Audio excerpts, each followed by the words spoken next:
आंख बंद करने से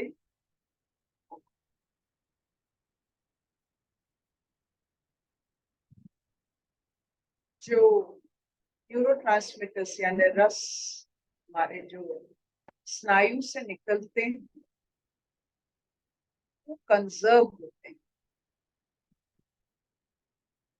और स्नायु वर्धक होता है।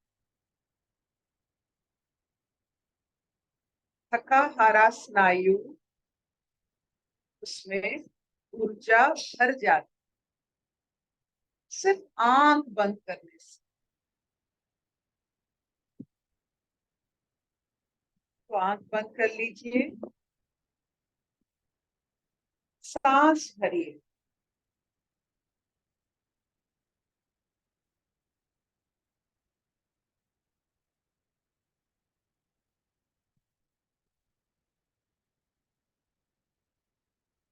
सांस जब आप लेते हो आपका उत्तरायण होता है, ऊंचे स्थिति पर जाते हो। जब आप सांस छोड़ते हो दक्षिणायन। तो ये दोनों स्थिति जरूरी, ये प्रकृति।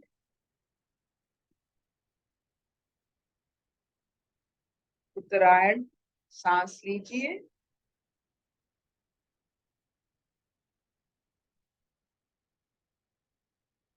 सांस छोड़िए।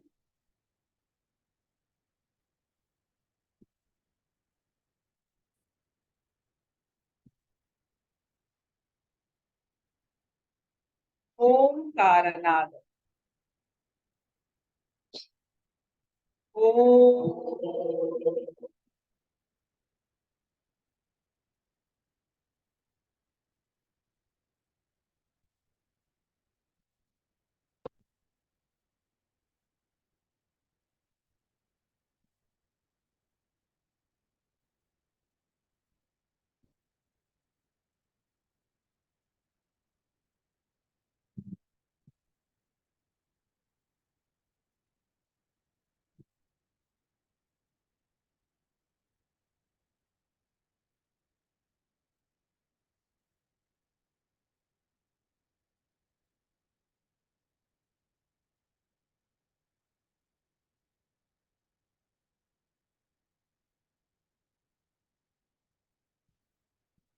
आनंदमय स्थिति को हम और क्या कहें, इसका क्या और बखान करें।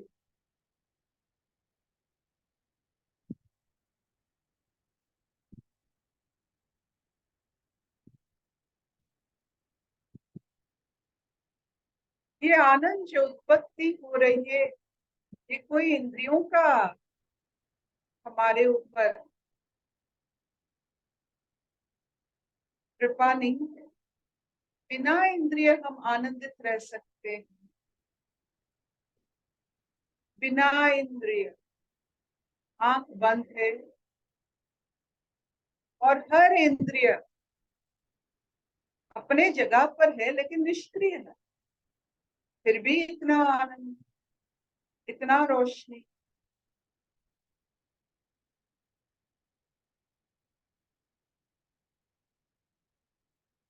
तो सुनते हैं आज फिर नारद भक्ति सूत्र की अगले सूत्र। स्वागत है जी। हरिओम अर्पिता, सभी को मेरा हरिओम।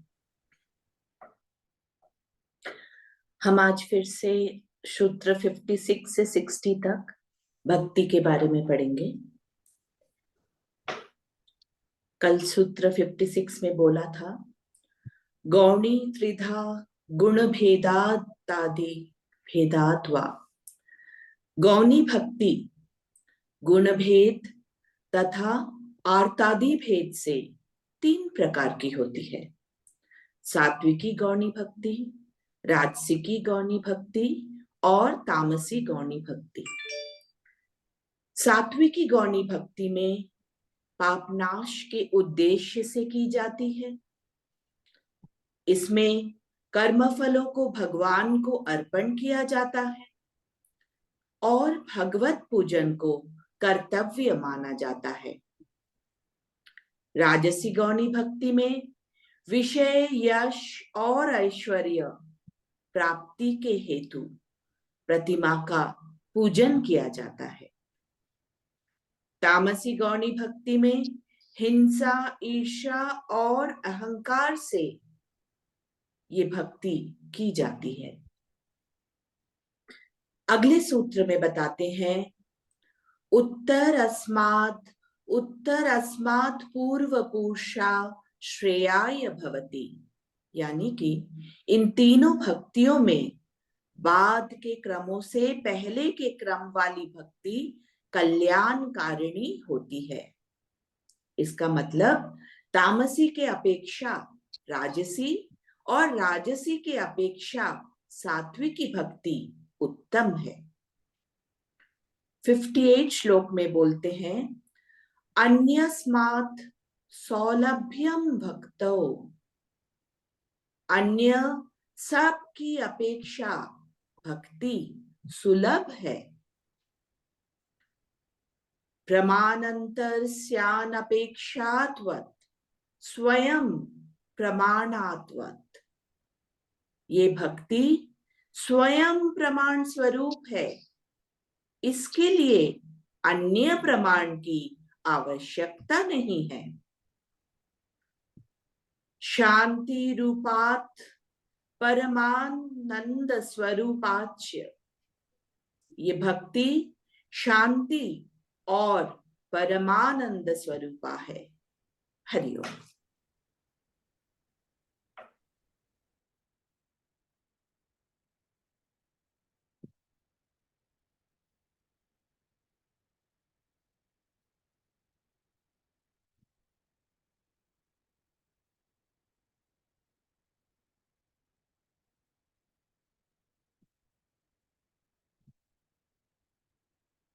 हर एक जीव का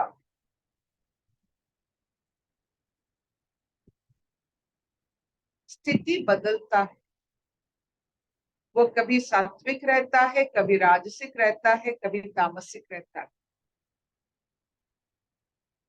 जो ज्यादा समय जिसमें रहता है उसका अनुभव वैसे ही होता है। अगर ईर्ष्या, द्वेष, अहंकार में हम ज्यादा समय रहते हैं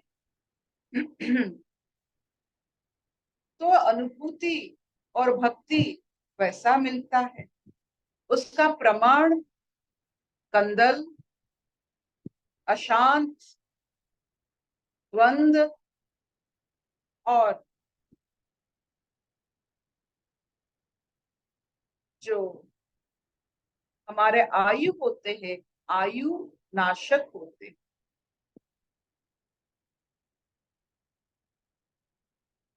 इन स्थितियों के कारण हमें प्रमाण मिलता है। वो प्रमाण क्या है? अपना जीवन का चरितार्थ। हम जैसे हैं, इन स्थितियों के कारण से जिस स्थिति में हम रहते हैं उसी का हमें अनुभव होता है, उस स्थिति का अनुभव होता है। सब में भक्ति है, सब में भक्ति है, लेकिन जो सत्व भाव से, सत्व में कैसा भक्ति होता है?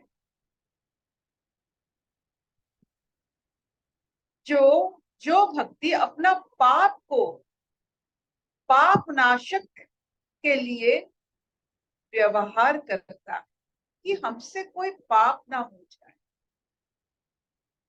चाहे पुण्य ना हो। पाप का मतलब यही होता है कि ऐसा गांठ ना भिड़ जाए जो हम खुल ना पाए। हम गांठ लगाते हैं ताकि हम उससे जरूरी समय पर खोल सके। ऐसा कोई गांठ हम लगाते हैं जो ना खुल पाए? तो ऐसा हमसे कोई कर्म ना हो जाए जिसको हम खोल ना सके। अपने पाप को सीमित करने के लिए जो भक्ति किया जाता है और ईश्वर की अनुभूति ज्यादा समय तक जो मिलता है उसका प्रमाण, जो भक्ति उसका प्रमाण है, उस इंसान को पूछिए उसको ये संसार कैसा लगता है।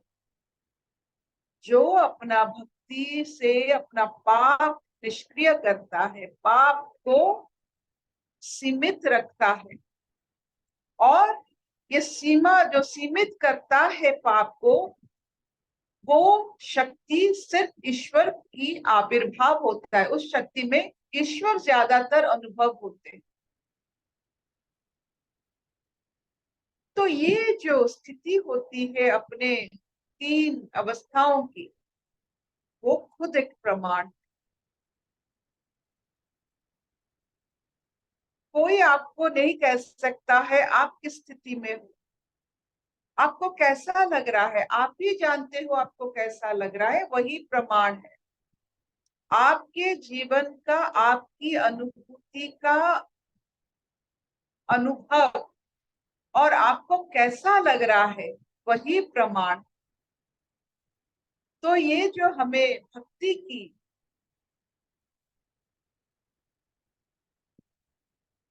भाव को समझाने के लिए ऋषि नारद, मुनि नारद अपने सूत्र जो हमारे आगे प्रकट कर रहे हैं, इससे ये हमें शिक्षा मिलती है कौन कैसा भक्ति करता है, और जैसा जिसका भक्ति, उसका अनुभूति वैसा, और उसका प्रमाण, उसके ऊपर असर वैसा। कोई दूसरा लोग आपके बारे में कुछ नहीं कह सकते हैं, लेकिन आप खुद जानते हो आप कहाँ हो, आपको कैसा लग रहा। अगर आपको अच्छा लग रहा है, चारों तरफ आपको मुक्ति दिख रही है, कहीं बंधन नहीं, कहीं आपके ऊपर कोई विवाद नहीं, तो उस स्थिति और खुद की बंधन में जकड़े हुए उस स्थिति,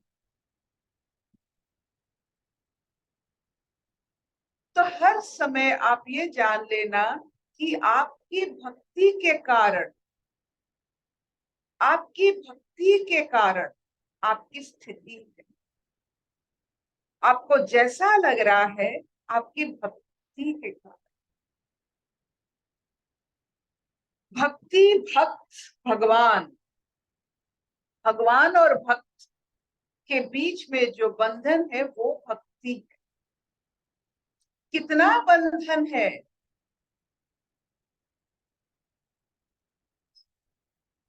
जितना भक्ति है उतना आप सांसारिक द्वंद से मुक्त हो। आप अगर देखोगे संसार में कोई भी वाक्य संपूर्ण नहीं है। जैसे गिलास खाली है या आधा खाली है या आधा पूर्ण है। आप देखो, गिलास को देखो, गिलास में आधा पानी रख लो, कोई व्यक्ति कहेगा आधा खाली है, तो कोई व्यक्ति कहेगा आधा पूर्ण है। तो इस द्वंद में क्यों फंसना है? संसार में हर वाक्य ऐसा ही होता है। कोई संपूर्ण, निर्धारित और अंतिम वाक्य, महावाक्य नहीं हो सकता है, क्योंकि देखने का नजरिया अलग होता है। इसीलिए भक्ति द्वारा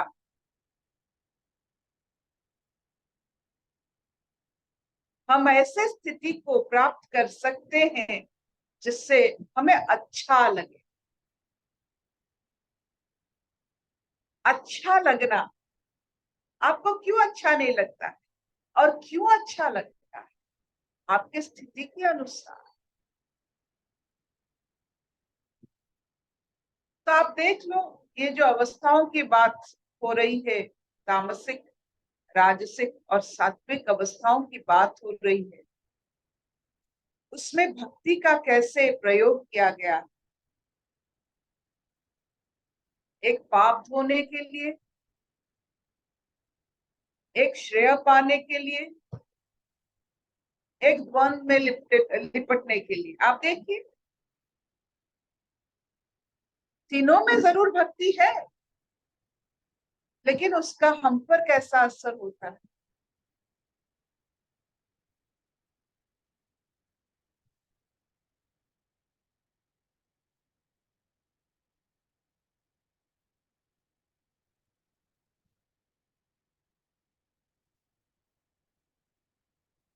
और जो अंतिम श्लोक आज पढ़ा गया है कि खुद भक्ति,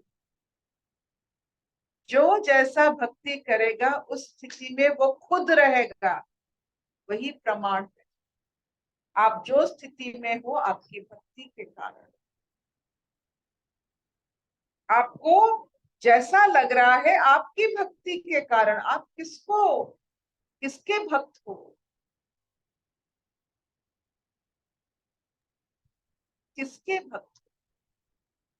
निराकार सत्ता की, आकार सत्ता की, आलस्य सत्ता की, कौन सी सत्ता की आप भक्त हो?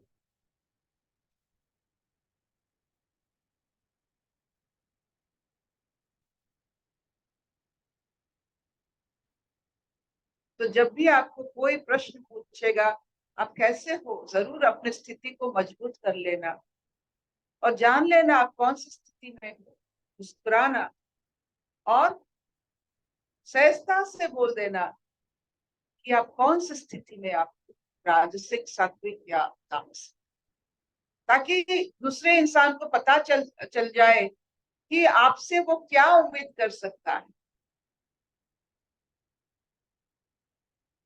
मत बोलिए आप खराब हो, बोल देना कि मैं तामसिक अवस्था में हूँ भैया, तो उसे पता चल जाएगा आपसे क्या अपेक्षा उम्मीद कर सकता है।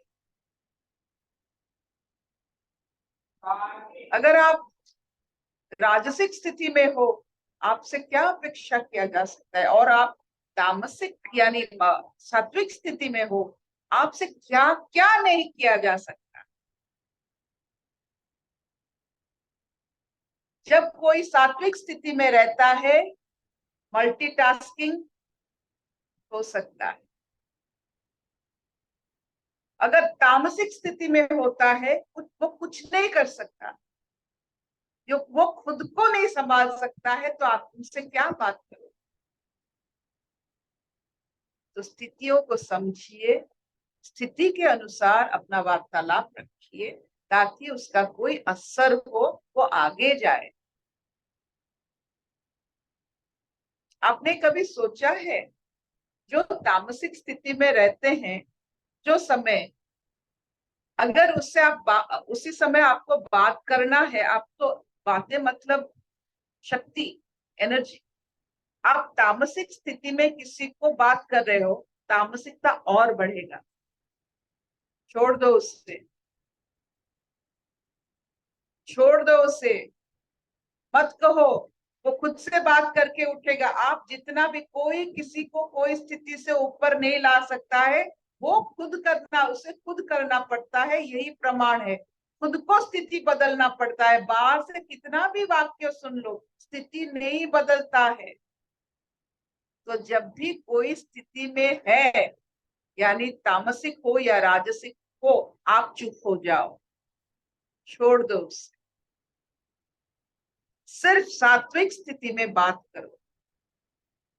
और देखो उस वार्तालाप में कितना मिलाप है, कितना एकाग्रता है, कितना एकता है।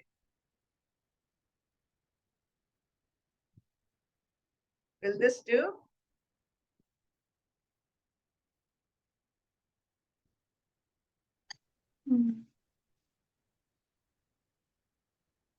ये चलेगा? हाँ मामा। तो क्या हम स्थिति देखकर, प्रमाण देखकर अपना आचरण रखते हैं इस संसार में, या सबके ऊपर बोझ बन जाते हैं, अपने स्थिति को ही उसके ऊपर बोझ बना देते हैं? अपने स्थिति को।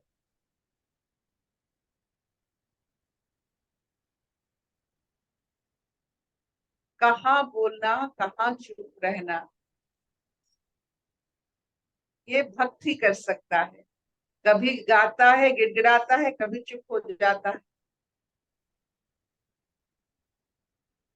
अपने चुप्पी को कभी अपना निष्क्रियता मत मानना, ये सबसे बड़ा पावर है। When to stop. जो इंसान कब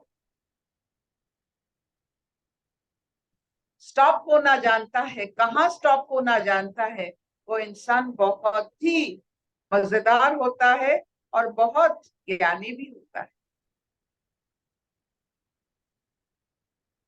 You should know where to stop.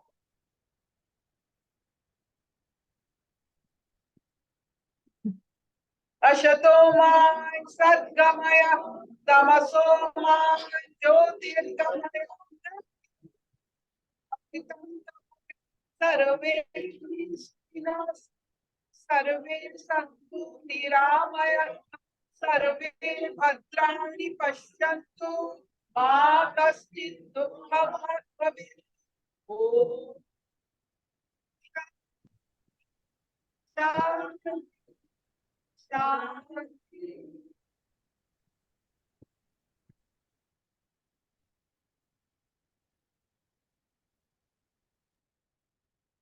भक्ति खुद एक प्रमाण है। आप जैसे हो, जिस अवस्था में हो, आपकी भक्ति के कारण।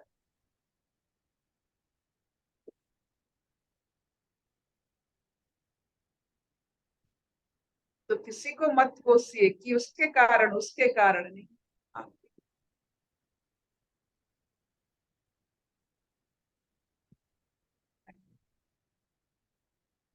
Bye ma'am, bye, thank you.